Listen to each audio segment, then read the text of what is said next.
Mahathir pamer pekong sendiri apabila bicara penjualan aset negara. Mahathir tiada locus standi bicara penjualan aset negara. Kenyataan Tun Mahathir berkenaan tindakan menjual sebahagian saham Malaysia Airports Holding Berhad MAHB kepada syarikat terkait Yahudi amat memualkan. Jika dilihat kepada fakta dan rekod, Mahathir paling tidak kualifai dan hilang kelayakan berbicara soal penjualan aset dan harta negara. Mungkin individu lain lebih sesuai adalah mereka yang ada moral standing boleh mempersoal berkenaan penjualan aset negara. Tidak perlu kita pergi jauh dari zaman aset negara seperti syarikat penerbangan MAS dan lain-lain yang digadai oleh Mahathir kepada kroninya atas nama pengswastaan dan alasan national interest. Kisah sejarah bawah 5 hingga 6 tahun pun sudah cukup menjijikkan berkaitan rekod penjualan aset oleh Mahathir. Maka apabila Mahathir menyibuk dalam isu penjualan saham MAHB, boleh dianggap sebagai membuka pekongnya sendiri. Selain membuka pekong, Mahathir mungkin mahu mengalih tumpuan rakyat dari isu RCI Pulau Batu Putih yang beliau hadapi. Malah isu menyerah Pulau Batu Putih secara bertindak gelojoh dan bersendirian kepada Singapura juga telah membuat Mahathir hilang kelayakan untuk membicara hal-hal kepentingan negara. Ini kerana Mahathir bertindak sendiri dan secara gelojoh adalah mother of all betrayal.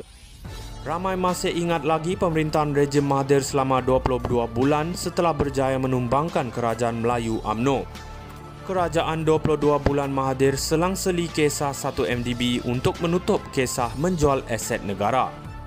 Apa yang memualkan adalah begitu banyak aset negara dijual dalam waktu singkat, hutang negara juga meningkat mendadak dalam waktu yang sama. Kemanakah wang jual aset itu dibelanjakan atau dialihkan? Ini kerana dalam waktu 22 bulan juga syarikat minyak Petronas juga dijarah 2 kali menjadikan total hampir RM80 bilion dengan bayaran dividen tahunan dan special dividen. Kiraan mudah sekurang-kurangnya hutang negara susut RM110 bilion namun sebaliknya bertambah menjadi RM1.2 trilion dari RM686 bilion. Maka pendek kata, usahlah Mahathir masuk campur isu pihak lain selagi Mahathir sendiri gagal menjelaskan tindak tanduknya. Kita juga faham satu cara hendak menutup semua hal ini adalah dengan penjarakan Datuk Seri Najib Razak. Ini kerana Najib sahaja yang sering lontar hal-hal ini di laman Facebooknya tanpa pro Mahathir mampu membidas.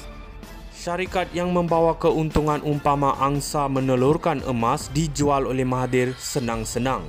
Elok sangat Mahathir tumpu kepada pengisytiharan harta keluarga yang masih ditangguh-tangguhkan. Mahathir pamer pekong sendiri apabila bicara penjualan aset negara. Mahathir tiada locus standi bicara penjualan aset negara.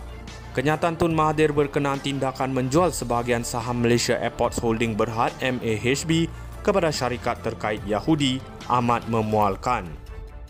Jika dilihat kepada fakta dan rekod, Mahathir paling tidak kualifai dan hilang kelayakan berbicara soal penjualan aset dan harta negara. Mungkin individu lain lebih sesuai adalah mereka yang ada moral standing boleh mempersoal berkenaan penjualan aset negara. Tidak perlu kita pergi jauh dari zaman aset negara seperti syarikat penerbangan MAS dan lain-lain yang digadai oleh Mahathir kepada kroninya atas nama pengswastaan dan alasan national interest. Kisah sejarah bawah 5 hingga 6 tahun pun sudah cukup menjijikkan berkaitan rekod penjualan aset oleh Mahathir. Maka apabila Mahathir menyibuk dalam isu penjualan saham MAHB, boleh dianggap sebagai membuka pekongnya sendiri. Selain membuka pekong, Mahathir mungkin mahu mengalih tumpuan rakyat dari isu RCI Pulau Batu Putih yang beliau hadapi. Malah isu menyerah Pulau Batu Putih secara bertindak gelojoh dan bersendirian kepada Singapura juga telah membuat Mahathir hilang kelayakan untuk membicara hal-hal kepentingan negara. Ini kerana Mahathir bertindak sendiri dan secara gelojoh adalah mother of all betrayal. Ramai masih ingat lagi pemerintahan rejim Mahathir selama 22 bulan setelah berjaya menumbangkan kerajaan Melayu UMNO.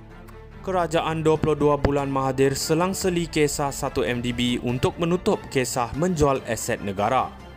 Apa yang memualkan adalah begitu banyak aset negara dijual dalam waktu singkat, hutang negara juga meningkat mendadak dalam waktu yang sama.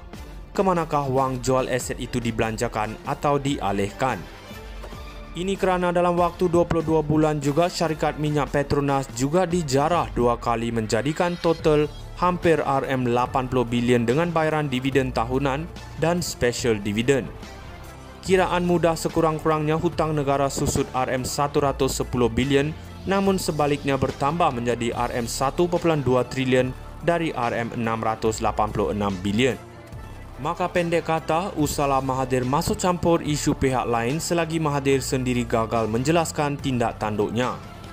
Kita juga faham satu cara hendak menutup semua hal ini adalah dengan penjarakan Datuk Seri Najib Razak. Ini kerana Najib sahaja yang sering lontar hal-hal ini di laman Facebooknya tanpa Pro Mahathir mampu membidas. Syarikat yang membawa keuntungan umpama angsa menelurkan emas dijual oleh Mahathir senang-senang. Elok sangat Mahathir tumpu kepada pengisytiharan harta keluarga yang masih ditangguh-tangguhkan. Mahathir pamer pekong sendiri apabila bicara penjualan aset negara. Mahathir tiada locus standi bicara penjualan aset negara. Kenyataan Tun Mahathir berkenaan tindakan menjual sebahagian saham Malaysia Airports Holding Berhad MAHB kepada syarikat terkait Yahudi amat memualkan. Jika dilihat kepada fakta dan rekod, Mahathir paling tidak kualifai dan hilang kelayakan berbicara soal penjualan aset dan harta negara. Mungkin individu lain lebih sesuai adalah mereka yang ada moral standing boleh mempersoal berkenaan penjualan aset negara.